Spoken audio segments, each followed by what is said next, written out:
अस्सलाम वालेकुम। अगर आपके चेहरे पे छाइयाँ पड़ी हुई हैं, आँखों के ये हल्के हैं या आपकी स्किन डल हो चुकी है और आप अपना चेहरा जो है वो नीट करना चाहते हैं, तो ईद आने से पहले पहले ये वाली रेमेडी बनाकर अपने फेस पे लगाएं और इस ईद पे अपने चेहरे को चाँद जैसा चमकता हुआ रोशन बनाएं।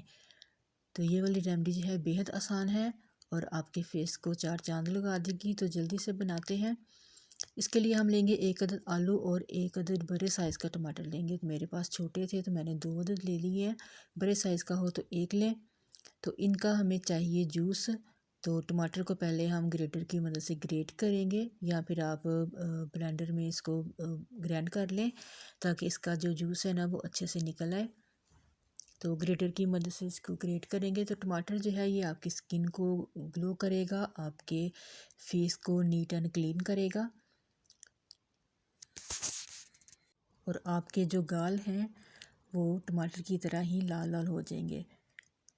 तो टमाटर का हम जो पल्प लेंगे सारा इसका निकाल लेंगे अच्छे से।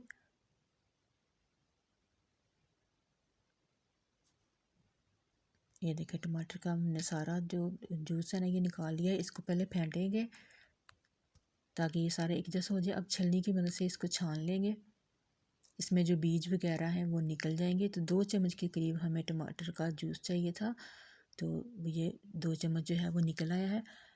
अब हम आलू लेंगे और आलू का भी हमने जूस निकालना है। तो 2 चम्मच हमें आलू का जूस चाहिए, तो उसके लिए आधा आलू जो है उसमें से जूस निकल आएगा। तो आलू को भी हम ग्रेटर की मदद से ग्रेट करेंगे। आलू ग्रेट हो चुका है। अब इसको भी छलनी में डाल के तो इसका हम जूस निकाल लेंगे। आलू हमारे फेस पे जो डार्क स्पॉट बने होते हैं और जो छाइयाँ बनी होती हैं उनको ना सिर्फ वो ख़त्म करेगा बल्कि आपकी स्किन को नीट एंड क्लीन करेगा। जब हम आलू और टमाटर का जूस मिक्स करके फेस पे अप्लाई करेंगे तो दोनों ही आपके फेस को नीट एंड क्लीन कर देंगे और दाग धब्बे जो हैं वो सारे दूर हो जाएंगे।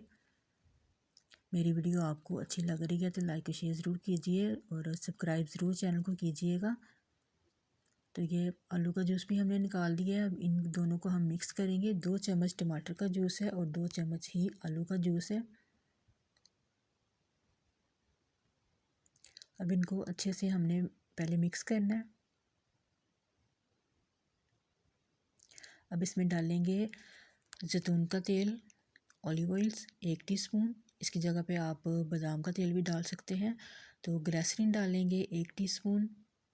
ग्लिसरीन वेजिटेबल ग्लिसरीन ली है हमने। जो आम मेडिकल स्टोर से ग्लिसरीन मिलती है वो नहीं इस्तेमाल करते क्रीमों में, क्रीम वगैरह में या रेमडी वगैरह में डालने के लिए वेजिटेबल ग्लिसरीन जो है वो सबसे ज़्यादा बेस्ट होती है। अच्छे से मिक्स करने के बाद इसमें डालेंगे एलोवेरा जेल। ये मैंने होममेड एलोवेरा जेल ली है। तकरीबन 3 से 4 चम्मच इसमें हम एलोवेरा जेल के डाल लेंगे। फ्रेश एलोवेरा जेल को लेके तो उसके वजह से उसका गूदा निकाल के उसको अच्छे से फेंट लेना है। तो अब इसको हमने अच्छे से फेंट लिया और फेंटने के बाद इसको हम थोड़ा सा पकाएंगे। इससे इस क्रीम की शेल्फ़ लाइन जो है ना वो ज़्यादा हो जाती है, जल्दी ख़राब नहीं होती। तो थोड़ा सा इसको पका के थिक करेंगे। आप इस तरह भी अपने फेस के ऊपर अप्लाई कर सकते हैं इस क्रीम को। दिन में एक मरतबा लगाएं और रात को सोने से पहले अपने फेस पे लगा के तो बाद में अच्छे से फेस को वॉश कर लें। तो ये इस तरह से थिक हो रही है तो हमने थोड़ा सा इसको ना और थिक करना है। बिल्कुल हल्की आंच पे पकाएंगे। ये देखें इतनी थिकनेस हमें इसकी चाहिए। अब फ्लेम को ऑफ करेंगे और रूम टेम्परेचर पे इसे ठंडा होने के लिए रख देंगे और उसके बाद किसी भी जार में डाल लें, शीशी में डाल लें। अगर आप ज़्यादा बनाना चाहते हैं तो फिर बड़े जार में डाल लें। बहुत ही ज़बरदस्त रेमेडी है जी, बहुत ही ज़बरदस्त आपके फेस के लिए है। ज़रूर बनाएं और ट्राई करें। इसे बना के आप फ्रीज़ भी कर सकते हैं। बस सुबह शाम आप अपने फेस को पहले अच्छे से वॉश करें, उसके बाद इसको लगाकर और मसाज करें और फिर बाद में दोबारा से फेस को वॉश कर लें। हाथों पे भी आप इस तरीके से कर सकते हैं। तो मेरी आज की वीडियो कैसी लगी है ज़रूर कमेंट्स बॉक्स में बताइएगा और बेल आइकन के बटन को ज़रूर प्रेस करें ताकि मेरी आने वाली वीडियो आप तक पहुंच जाए। अल्लाह हाफिज़।